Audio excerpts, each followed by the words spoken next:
Ontem o dia foi foda pra mim, foi bem complicado. Meu celular aconteceu tudo com ele. Tipo, chip queimou.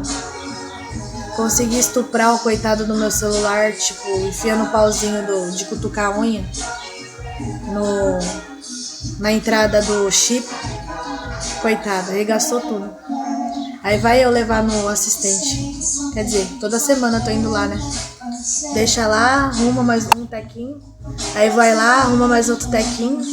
E assim vai, de tequinho em tequinho eu vou ficando pobre e ele vai ficando rico, né? Mas aí depois de noite, curso, muito trabalho.